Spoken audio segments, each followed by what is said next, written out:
Siapa coba zaman sekarang masih nabung di celengan seperti ini? Apakah terus people masih nabung di celengan seperti ini? Atau bahkan udah di bank, di reksadana, atau di saham? Itu memang terlihat keren. Tapi ada jauh yang lebih keren dibanding nabung di bank atau berinvestasi, yaitu nabung air. Karena demi kepentingan umat generasi manusia.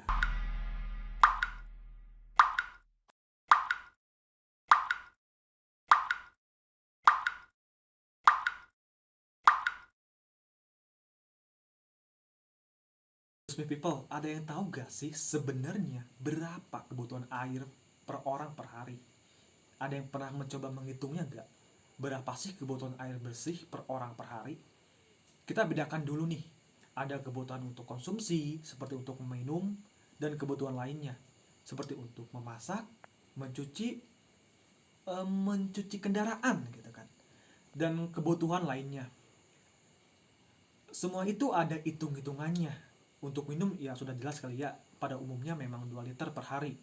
Nah, tapi secara global, UNESCO sendiri telah menetapkan hak dasar manusia atas air itu sebesar 60 liter per orang per hari. Untuk di negara kita ini, melalui Direktorat Jenderal Cipta Karya Departemen Pekerjaan Umum membagi standar kebutuhan air tersebut berdasarkan lokasi wilayahnya. Dari skala desa, kota, hingga metropolitan. Ya, tujuannya tetap sama, yaitu menjaga air supaya tidak kritis. Utamanya air bersih. Nah, itu makanya di awal saya mengajak kalian untuk memulai menabung air. Berdasarkan hasil studi kualitas air minum rumah tangga dari Kementerian Kesehatan pada tahun 2020 menyatakan bahwa 7 dari 10 rumah tangga di Indonesia mengkonsumsi air minum yang terkontaminasi bakteri E. coli. Mengingat, air juga merupakan komponen utama penyusun tubuh manusia. Ancaman krisis air bersih dan layak minum sudah seharusnya diperhatikan. Dan juga di Indonesia, menurut Kementerian Perencanaan Pembangunan Nasional menjelaskan bahwa capaian sanitasi aman Indonesia masih sangat rendah. Angka sanitasi aman Indonesia yaitu baru mencapai 9% dari tahun 2022. Capaian ini belum memenuhi target di 15%. Lembaga Ilmu Pengetahuan Indonesia memprediksi bahwa semua wilayah di pantai utara Jawa, mulai dari Banten sampai Surabaya, akan menjadi wilayah urban berpotensi mengalami defisit kesediaan air pada tahun 2040. Hal ini didukung dalam rancangan teknokratik Rancangan Pembangunan Jangka Menengah Nasional 2020-2024. Persediaan air di Jawa saat ini adalah satu orang memerlukan 1.169 meter kubik per tahunnya. Dan menurut kajian persediaan pada tahun 2024, untuk daerah Jawa hanya mampu memenuhi 476 meter kubik per tahun saja. Lalu, apa saja penyebab kekurangan air ini? Salah duanya adalah perubahan iklim dan alih fungsi lahan menjadi pemukiman. Perubahan iklim dapat mengakibatkan peningkatan suhu sehingga jumlah air yang menguap dalam siklus air akan lebih banyak, yang pada akhirnya akan mengakibatkan kesediaan atau cadangan air dalam tanah semakin berkurang. Perubahan iklim juga diakibatkan oleh alih fungsi lahan menjadi pemukiman. Hal ini terjadi karena laju pertumbuhan yang begitu cepat. Dengan berkurangnya lahan terbuka hijau mengakibatkan daya serap air berkurang. Air yang seharusnya diserap tanah dan menjadikan cadangan dalam tanah malah menjadi air limpasan atau runoff. Karena lapisan telah menjadi kedap air akibat dari betonisasi.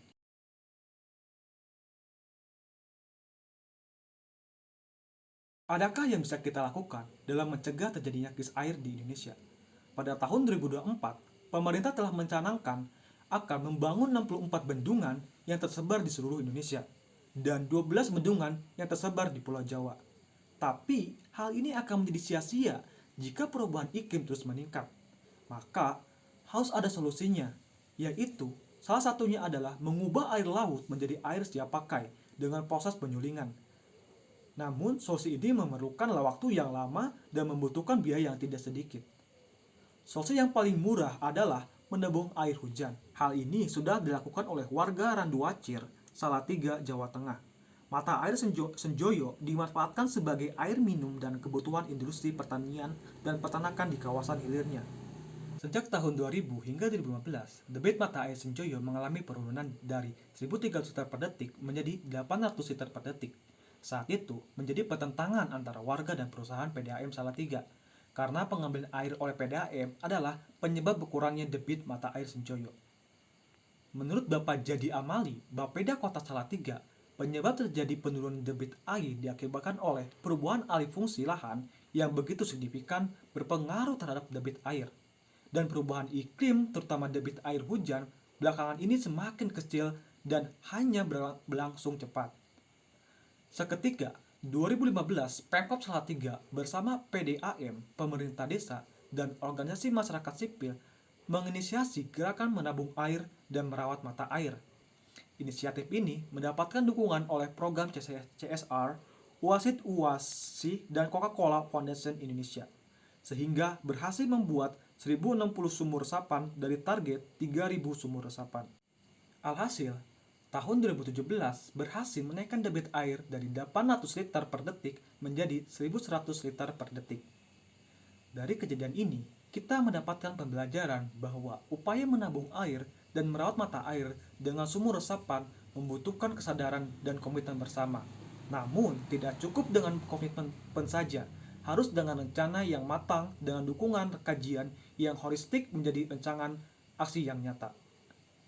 2011 hingga 2021, 33 kabupaten dan kota di Indonesia meyakini bahwa pendekatan menggunakan sumur resapan adalah pendekatan efektif untuk menanggulangi penurunan debit air di daerahnya.